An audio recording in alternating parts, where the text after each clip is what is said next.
తెనుగోళ్ళు ఇచ్చిన శిల్పక పండ్లు తేనె మామిడి పండ్లు తీయంగా దిందామె తీరొక్క పండ్లు చిలక నేరేడి పండ్లు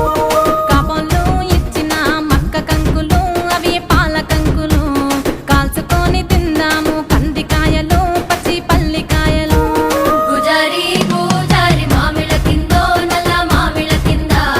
కుసుమరోళ్ళేసిన కుందన బొమ్మ అది కుందన బొమ్మ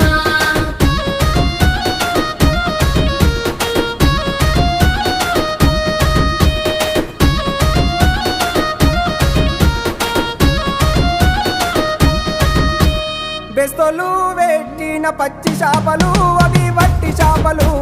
కమ్మంగా